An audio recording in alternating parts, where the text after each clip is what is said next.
Yes, good morning class. Last period में हमने देखा था सागर यात्रा का फर्स्ट पार्ट हमने कंप्लीट किया था। आज हम आगे का पार्ट देखेंगे। ठीक है।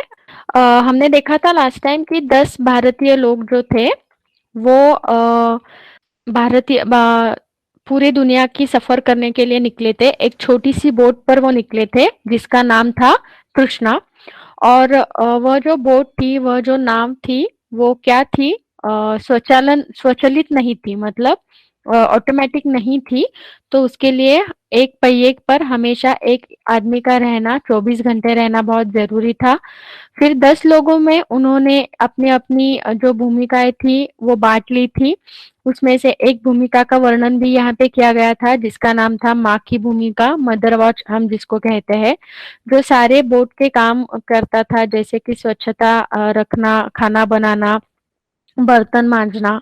फिर मनोरंजन के लिए वह दिन में एक बार 1 घंटे के लिए सब लोग मिल-जुल कर बिताते थे। उस 1 घंटे को खुशी का घंटा कहा जाता था, जहाँ पे वो जो मदर वॉच की भूमिका निभाने वाला सदस्य सबके लिए शीतल पेय और कुछ नाश्ता बनाता था और सब लोग 1 घंटा वह मिल-जुल कर बिताते थे। अब देखते हैं आगे।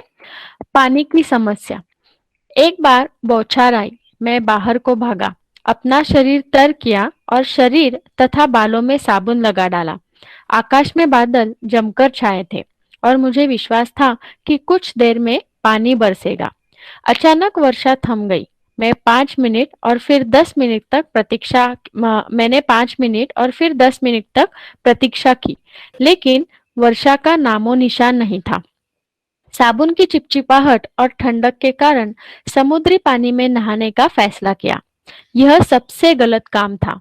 गंदगी, साबुन और समुद्र जल ने मेरे शरीर पर एक मोटी, चिपचिपी और खुजलाहट वाली परत जमा दी, जो आसानी से छूटती नहीं है। मुझे उस परत को छुड़ाने के लिए कंघी और ब्रश का सहारा लेना पड़ा। छाती, हाथ और पैरों पर उन्हें फेरने से ही छुटकारा मिला।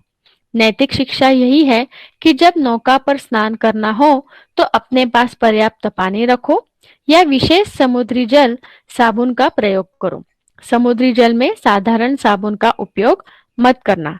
अभी यह एक अनुभव उन्होंने हमारे साथ शेयर किया है, बांटा है कि जब बारिश आने वाली है ऐसा उनको जब लगा, तब उन्होंने क्या किया, नहाने के लिए शायद छोटी सी बोट पर वो पर्याप्त पानी मिलता नहीं होगा, या बहुत बार ऐसे होता होगा कि नहाने के लिए समय नहीं मिलता होगा। तो जैसे कि बारिश में भीगने का आनंद हो, लेना हो, या बारिश में फ्रेश वाटर जिसको कहते हैं, एकदम अच्छे पानी में उनका नहाने का मन किया। और जैसे ही उनको दिखा कि आकाश में थोड़े बादल घिर आए हैं, थोड़ी सी रिमझिम हो रही है बारिश की, तो उन्होंने क्या किया, जल्दी से नहाने का फैसला किया और जल्दी से अपने सर पर, बालों पर तथा शरीर पर क्या किया, साबुन लगा दिया। लेकिन यहाँ पे क्या हुआ, उनकी एकदम मजाक हो गया उनका कि बारिश आई ही नहीं।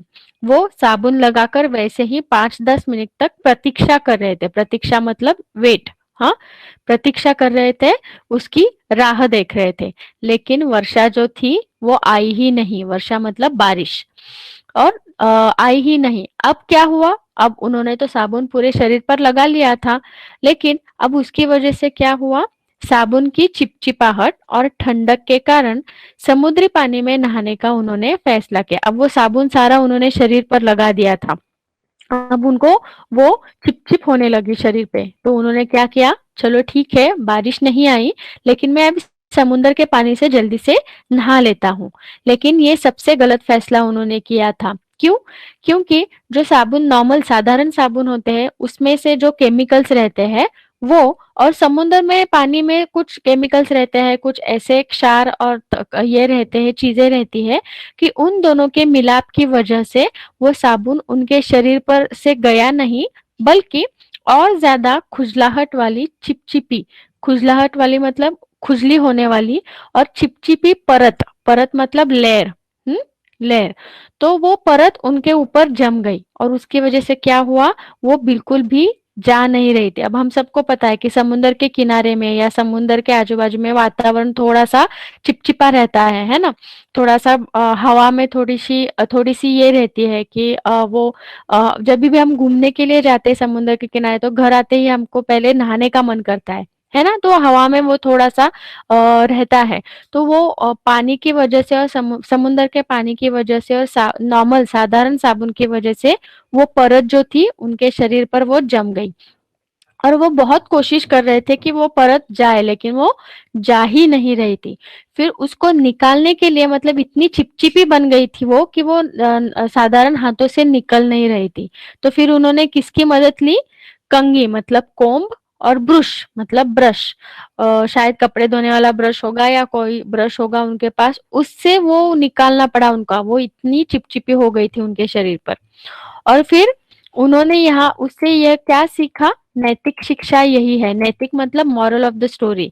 नैतिक शिक्षा यह है कि कभी भी जब भी आप नौका पर जाओ, समुद्र के बीचों बीच अगर आपको जाना है और नहाने का मन किया, तो सबसे पहले तो नॉर्मल पानी जो रहता है, समुद्र का पानी नहीं, नॉर्मल पानी, पर्याप्त पानी मतलब मुबलक पानी आपके पास रखो या फिर समुद्री जल के लिए एक अलग साबुन बनाए हुए होते हैं जो ऐसा अनुभव नहीं देते हैं जिस तरह से इनको यह अनुभव आया।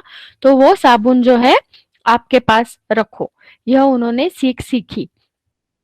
नौका पर पहनने के लिए केवल 2 जोड़ी कपड़े होने के कारण हमें उन्हें बार-बार धोना पड़ता। नौका पर कपड़े सुखाने के लिए हमने उसके चारों ओर एक तार बांध रखा था, जिसमें हम क्लिप लगाकर कपड़े सुखाते।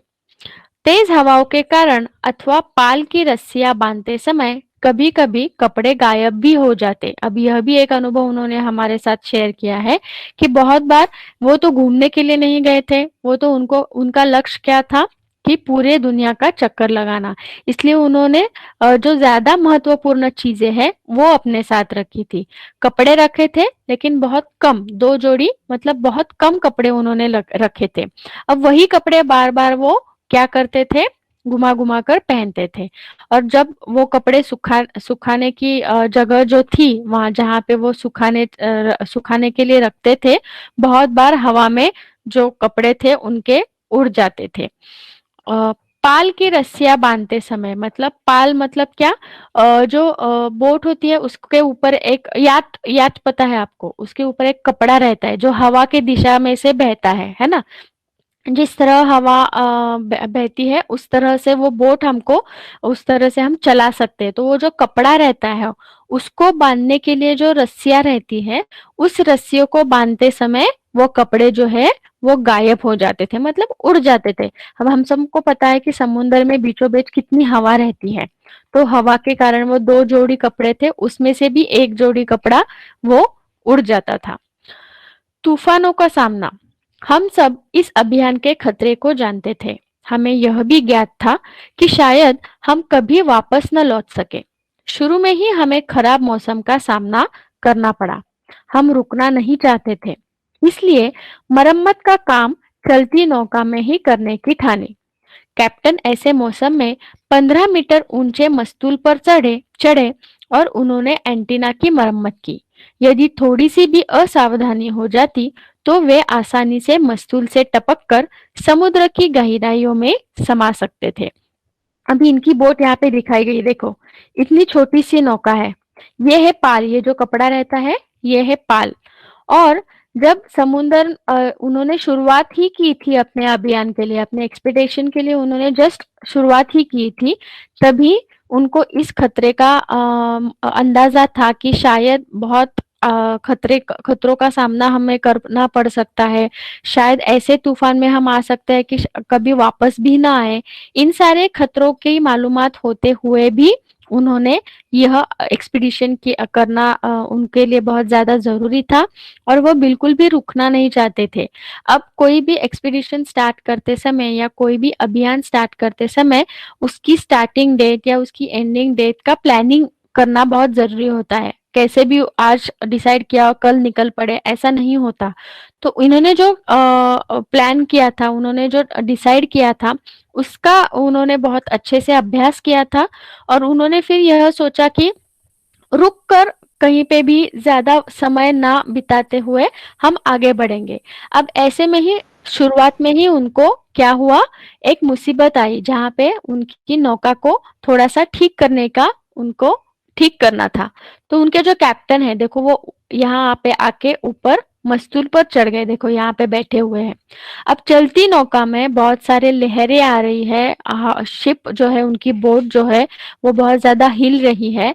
ऐसे इसमें भी सिचुएशन में भी वह ऊपर मस्तूल पर जाकर बैठे और उन्होंने मरम्मत की, जो कुछ भी खराब हुआ था उसकी चलती नौका में ही मरम्मत की और फिर वो आगे बढ़ गए। अब थोड़ी सी भी असावधानी हो जाती, थोड़ी सी भी इधर इधर कुछ हो जाता तो वो आसानी से नीचे गिर सकते थे और समुद्र में वो बह सकते थे। लेकिन उन्होंने यह खतरा मोल लिया और फिर आगे बढ़ गए।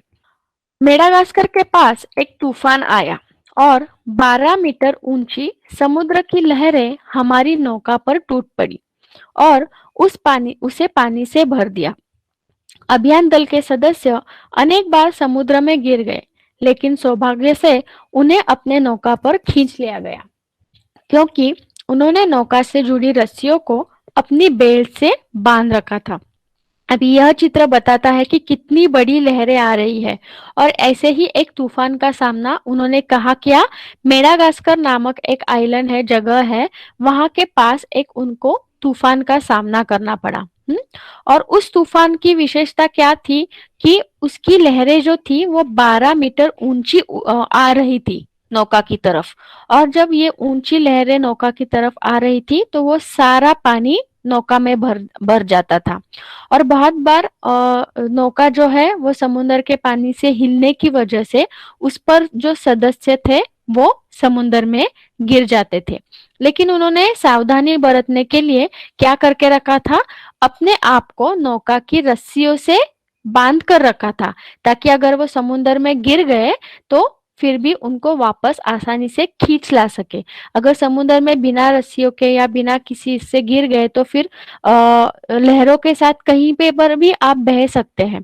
तो ऐसे में ढूंढना बहुत मुश्किल हो जाता है। तो इसलिए उन्होंने क्या करके रखा था, अपने आप को बेल्ट से रस्सियों से बांध कर रखा था। केप ऑफ गुड होप का चक्कर लगाते समय भी हम खतरनाक तूफान से टकरा गए। अब और एक तूफान का सामना उन्होंने किया था, पहला किया था मेडागास्कर में और अभी दूसरा किया था केप ऑफ गुड होप नाम का एक आइलैंड है, वहां से गुजरते हुए उन्होंने एक खतरनाक तूफान का सामना किया था। अब वहां क्या और ज्यादा भीषण था वो जो तूफान था। हवा की गति थी 120 किलोमीटर प्रति घंटा और मतलब बहुत तेज हवाएं चल रही होंगी और समुद्र की लहरों की ऊंचाई 15 मीटर, पहले वाले की 12 मीटर थी, अब ये जो है वो 15 मीटर ऊंची लहरें थी। हर क्षण मौत को आमंत्रण दे रहा था, हर क्षण मतलब हर पल मौत को आमंत्रण दे रहा था। हम केप से 5 किलोमीटर दूर बह गए। अब जहां से वो रूट डिसाइड किया था, जहां से वो जाने वाले थे, उस रूट से वो 5 किलोमीटर दूसरी तरफ अपने रूट के अलग दिशा से वो बह गए थे। किसके वजह से? तूफान की हवाओं की वजह से, लहरों की वजह से। हमें लगा कि हमारी नौका किसी चट्टान से टकराकर चूर चूर हो जाएगी। हमने अपने जीवन रक्षक उपकरण खो दिए, रेडियो सेट बेकार हो गए, एरियल टूट गया और पूरी दुनिया से अगले 15 दिनों के लिए हमारा रेडियो संपर्क टूट गया। भारतीय समाचार पत्रों ने खबर छाप दी कि तृष्णा लापता है, जिस कारण हमारे परिवारजन मतलब फैमिली मेंबर्स और मित्रगण मतलब दोस्त बुरी तरह घबरा गए। एक दल हमारी तलाश में भेजा गया, लेकिन वह असफल होकर लौट गया।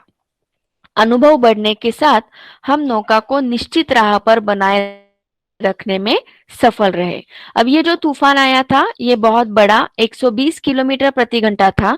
उसकी ऊंचाई जो थी वो 15 मीटर, लहरें जो थी वो ऊंचाई उतनी बड़ी थी। और उसकी वजह से क्या हुआ था, इनकी बोट पर के से बहुत सारे उपकरण जो थे वो टूट गए थे।